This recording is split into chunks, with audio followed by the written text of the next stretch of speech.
Thanks for joining us today to look at our school's professional learning plan for the 2026-2027 school year. This is Kelly Waldrop, and I've identified a few areas for improvement and then developed a targeted plan based on the work of Dufour et al. And the work of the Learning Forward Standards. And this plan will support our PLCs, support our teachers and teams in continuous improvement that results in both increased student achievement and teacher effectiveness.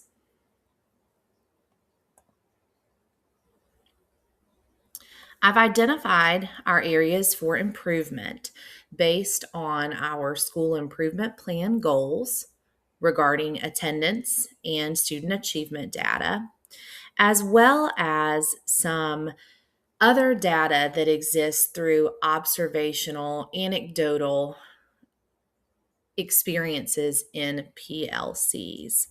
And that observational data is the primary basis for these areas for improvement. One way that we can improve is by linking short-term goals to our SIP goals. We need to establish these short-term goals in course area PLCs and then create specific action plans so that our teams can work together to achieve their goals. This is a practice that doesn't currently happen. So we have our year-long school improvement goals, but we do not have a series of actionable steps and of sort of benchmarks along the way that our PLCs can utilize to judge their effectiveness. So this is the first layer of this plan.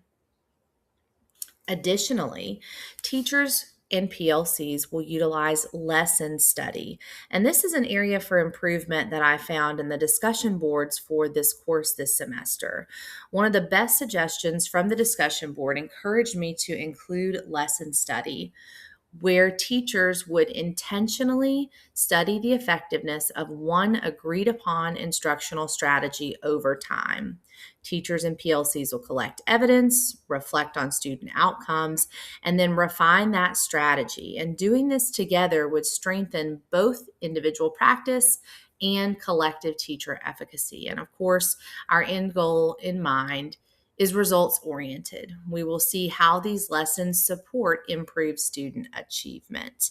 This is grounded in the work of Dufour as well. And it will also support our teachers in further growth because while currently they are happy to share how they typically teach topics, rarely do we go deeper into a conversation of collective agreement on a single research-based strategy or lesson resource to study for its effectiveness. So this is a place where we can really leverage our teacher talent and collaboration to improve student achievement.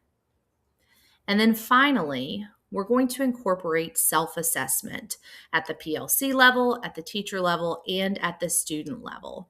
Currently, this is done in a few places around the building. This year, we had great success with one of our instructional lead teachers, even leading our football team in weekly strategy sessions to improve their goal setting and reflection. And so we are going to capitalize on that pocket of success to set a collective norm of self-assessment that happens weekly with a results-focused orientation. Now, this too is grounded in the work of Dufour, but we're going to encourage and more than encourage, we're going to require that our teachers engage in this reflection as part of their PLCs, and then we're going to teach our students how to engage in reflection to support their own growth and increase student achievement.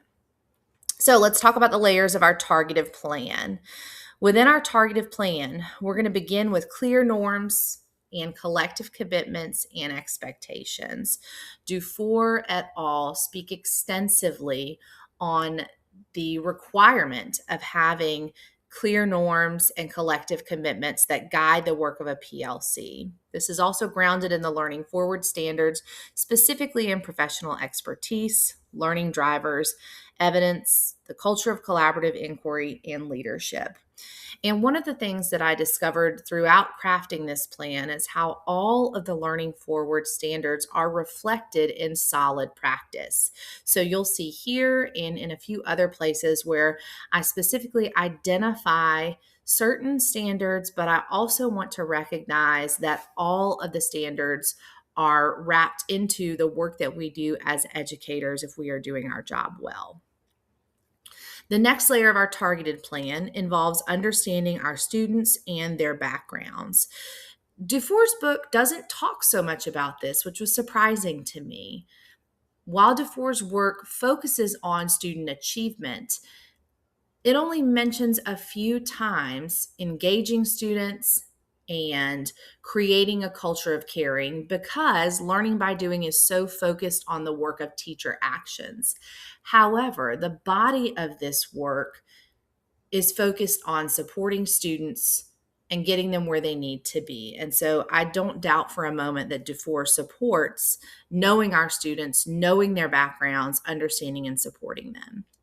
Specifically in our Learning Forward standards, learning practices, learning drivers, and learning foundations all support understanding our students and their backgrounds. Up next, we're going to have a pattern that links our short-term SMART goals to our school improvement plan and to lesson study. Dufour has multiple resources and reproducibles in the text that we can utilize within our teams to support teachers in developing these SMART goals. And this layer is also supported through the Learning Forward standards of learning design, curriculum assessment and instruction, and a culture of collaborative inquiry. So we'll be asking our teachers to take that critical eye as they look at the lessons they plan to teach. And we're not trying to threaten teacher autonomy. Rather, we're trying to support teachers in coming to collective agreement at the PLC and course level about the best way to teach a certain learning target. And then looking at the data that comes out of our common formative assessments to ensure that we are supporting students in growing and increasing their achievement. And then finally, as we mentioned before, our structure for self-assessment for both students and teachers is heavily grounded in Dufour's work in various places. On almost every rubric that we looked at this semester in this course, there was an element of reflection, an element of looking back over the work that we've done, the way that we've utilized resources, our evidence of student achievement. And so this piece is vital, both for reflection and for goal setting. Additionally, incorporated Learning Forward standards do include learning practices, professional expertise, that evidence of student achievement, student growth, the implementation of our plans, and then in particular, how we utilize our resources to include curriculum within the science department, our specific area of focus or my specific area of focus as a supervising administrator. This is the place where we see how have we used our resources, how have we allocated our resources, what resources do we need to plan to scrap or perhaps purchase or better utilize moving forward. I also want to recognize that the phases of this professional learning plan are quite intentional. This way of thinking will be new for many of our staff members. And so we are front loading during pre-planning, which you will see in the plan in just a moment. We are going to go ahead and get very clear about our norms, our commitments, our expectations, so that we set up this structure for student and teacher success from the very beginning of the school year. We will then work through those expectations in weekly common planning time, course teams, course PLCs. We have dedicated that 1 hour and a half session each week for these groups to meet and to continue operating in this structure. We will support these teams by having instructional lead teachers as well as supervising administrators in these meetings, not to be critical or to be there for a gotcha, but to listen for ways to support and remove obstacles. And we'll be there so that we can have courageous conversations when needed, when people go away from the structure that we've agreed upon, when our work may not reach the levels of excellence and success that we expect.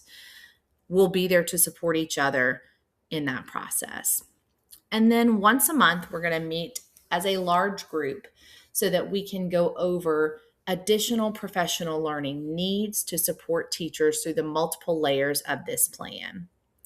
Additionally, there will be a separate session each month for our Brian Builds mentors and mentees to meet together to go over hot topics related to our year-long professional learning for our school improvement plan or other topics that these new teachers need support with along the way. Here's just a glimpse at the one-pager for this plan. It does not include the entire one-pager, but I wanted to point out something specific. As I said earlier, all of the learning forward standards are incorporated in all of the layers of this plan. I went through extensively and tried to separate out which specific ones could be targeted with the different elements of this plan. And I couldn't do it because every one of these standards are incorporated in the work that we do as teachers with the cycle of assessment and instruction and supporting students in mind. But one of the things that I did do for our monthly sessions specifically focused on lesson study and then PLC short-term SMART goals is identify the standards that seemed best addressed in those areas. So I'd like to take just a minute to share those with you. When we look at effective lesson study elements, we're specifically targeting the learning forward standards for curriculum instruction and assessment, along with professional expertise. So teachers are using that professional knowledge as they think through the elements of the lessons that they're going to incorporate in their classrooms. Additionally, they will have to incorporate evidence of student learning and then design those lessons, that's standard 6, and implement them as well, standard 7. And then they'll utilize a culture of collaborative inquiry to see how they did with the implementation as well as the use of resources. If you take a look at the short-term SMART goals, specifically targeted standards there include evidence. So what evidence are we using in those SMART goals? How are we supporting our culture of collaborative inquiry as we take a look at our lessons? And then how are all of the teachers in the PLC exhibiting leadership mentioned in Standard 10 to support increased student achievement? So once again, this is just a quick snapshot of the overall one-pager. Does not include the whole thing, but I do want to recognize that this plan incorporates all of the learning forward standards. You know, Dufour says we want students to be actively engaged in hands-on, authentic exercises that promote experiential learning. And so my question for you is, how can we expect this of our students when we don't ask our teachers to do the same thing? And that is exactly what this plan does from day one. We have our teachers collaborating with self-assessment, with reflection, with goal setting in mind, and they are working hands-on with their lesson plans, with their evidence, with their resources, and with each other to support students in experiential learning. This plan reflects that experiential learning in authentic ways for teachers so that they can support students in growing their achievement, which will effectively support our goals and our school improvement plan. Thank you.